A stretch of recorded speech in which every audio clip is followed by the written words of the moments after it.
Fala, estudantes intergalácticos de ABAP. Hoje a aula vai ser muito doida.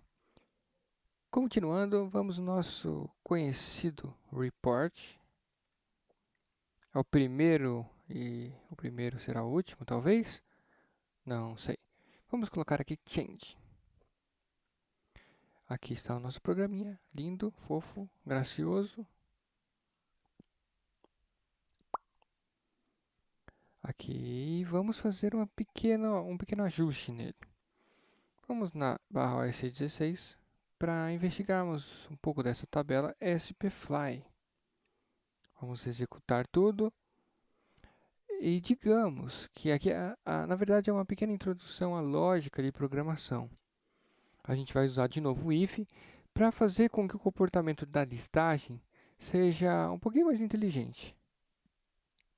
Então, na nossa tabelinha aqui, a gente tem, na verdade, ele está listado pelo nome do campo. Vamos colocar em Setting User Parameters, Field Label. Melhorou um pouco. Então, aqui a gente tem a nossa listagem. São poucos registros, 26. Mas digamos que a gente queira que ele exiba estes campos. E quando este campo charter aqui, charter fit, tiver este valor, que ele pode ter ou em branco ou com X, a gente exiba um ícone diferente neste registro. Legal, como é que a gente vai fazer isso?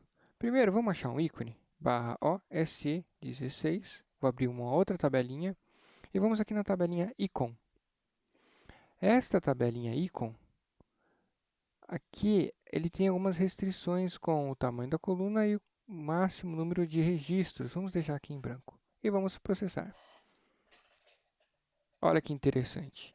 Aqui ele vai listar para a gente todos os ícones que são possíveis de serem utilizados no nosso report. Então tem bastante coisa, ó, 1200 ícones.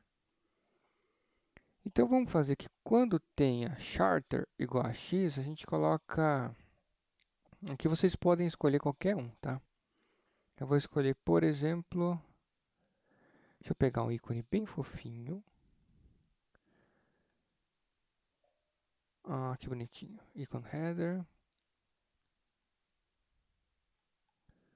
Vamos pegar um ícone fofinho. Põe. Icon release. Ah, legal. Então, quando ele for... Vou pegar dois qualquer aqui, tá? Quando ele for charter, eu coloco esse ícone release. Quando não for charter, eu coloco esse ícone favorite aqui. Se eu clicar na célula e dar um Ctrl C, e por exemplo, vir aqui dar um Ctrl V, perceba que ele ficou arroba, um valor arroba. Essa aqui é a forma que o ABAP tem de reconhecer quando é um ícone ou não. Então a gente tem este e tem este. Ctrl C, Ctrl V. Vou deixar ela aqui guardadinha, porque a gente vai usar esses carinhas depois. Então quando for X a gente coloca um ícone, quando não for X a gente coloca outro ícone.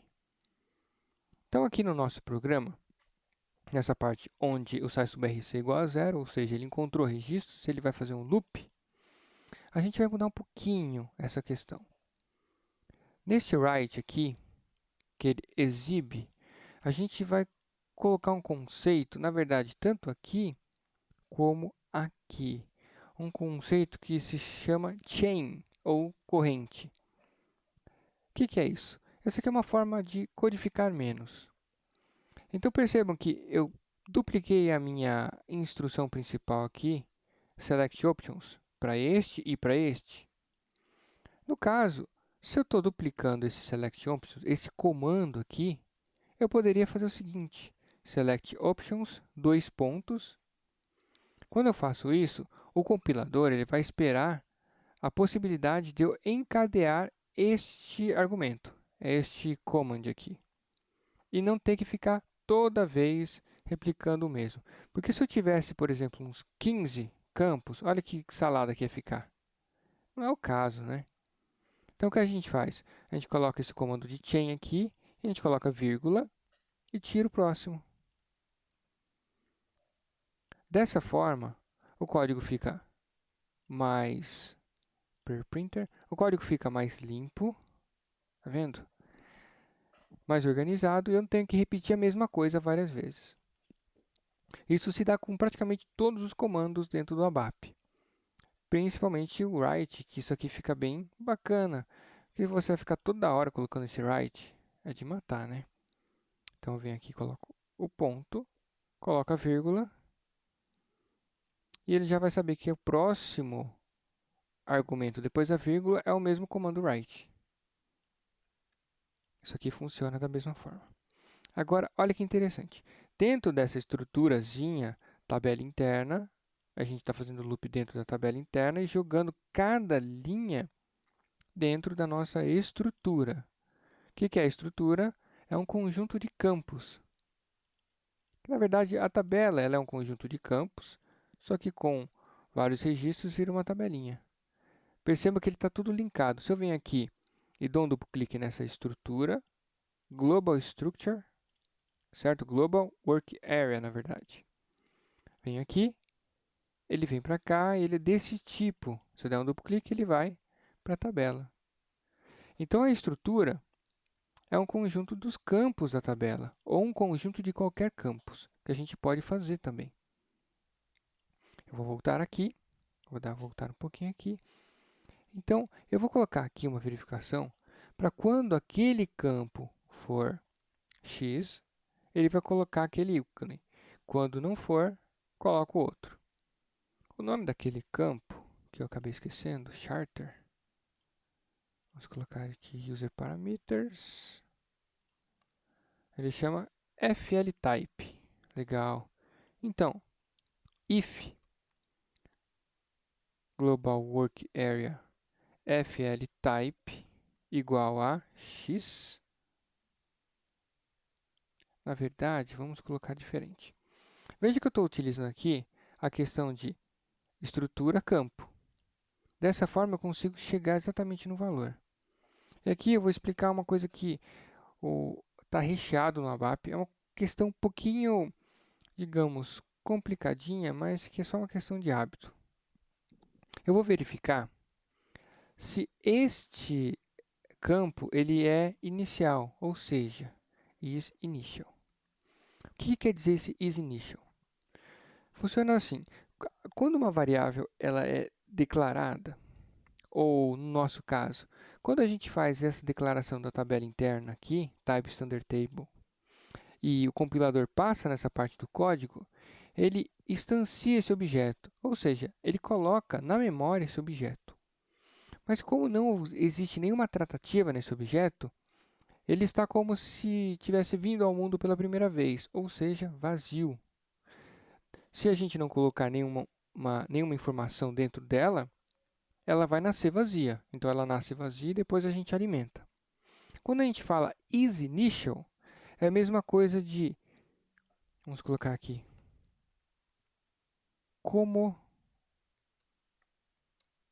quando inicializada pelo sistema. É isso que quer dizer. Então, vamos ler dessa forma.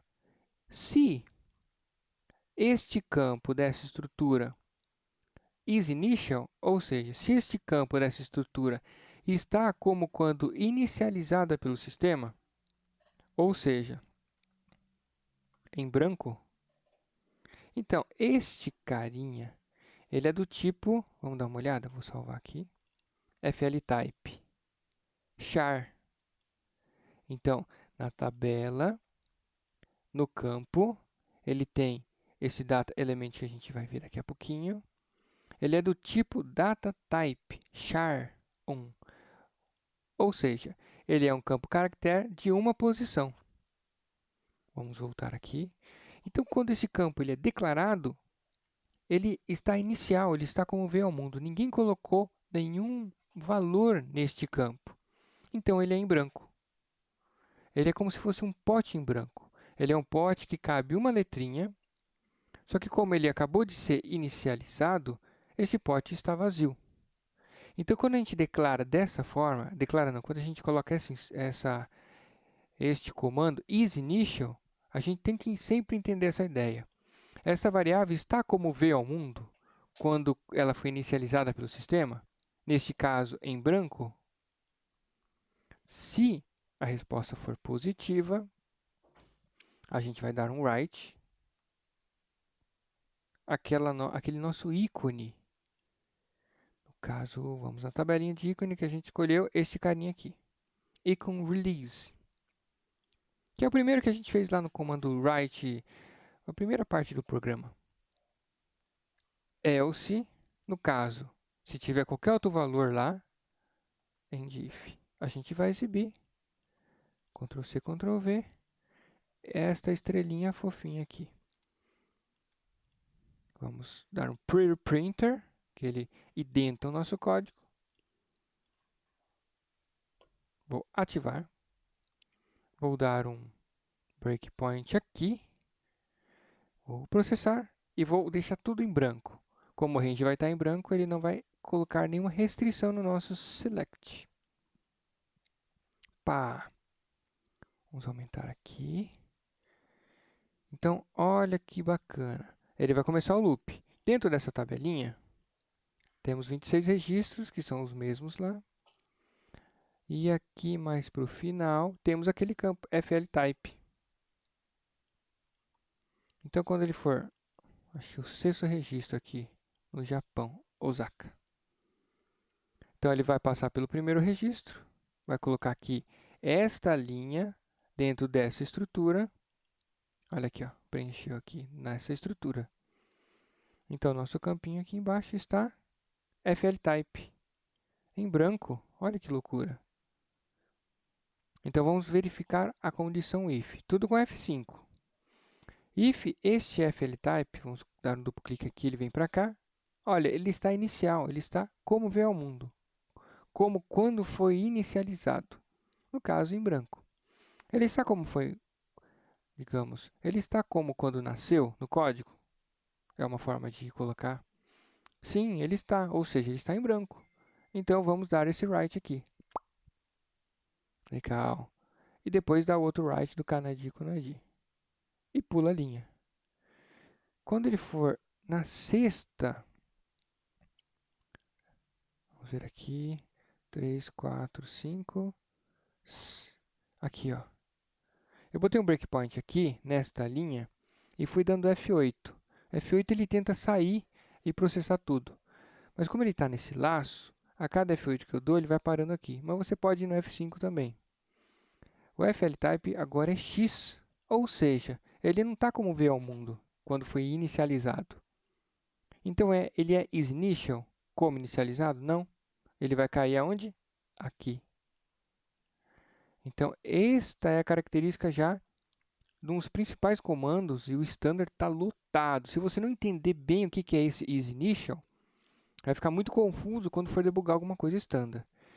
E dentro dos programas standard, Migo, Miro, de nota fiscal, o código não é tão bonitinho assim. Então, isso aqui tem que estar bem entendido. Então, isInitial é como ele foi quando o compilador inicializou ele, ou como ele veio ao mundo, puro, intacto, certo? Não houve nenhuma intervenção em termos de valor da variável, ele está em branco. E aqui ele vai fazer para cada laço, vamos agilizar aqui dando F8, eu tirei os breakpoints. Tram! Ah, que fofura! Vocês gostaram? Fala que não. Olha que coisinha mais fofinha e lindinha. Tudo bem. É uma lista bem simples, mas olha que fofura. A gente já colocou uma lógica para tratar esse tipo de comportamento. Bacana? Então, é isso. Na próxima aula a gente vai pegar essa lista aqui, deixá-la um pouquinho mais atraente e depois a gente vai para banco de dados, criação de tabela, elementos de dados, domínios e coisas muito interessantes. Espero que tenham gostado e até a próxima aula.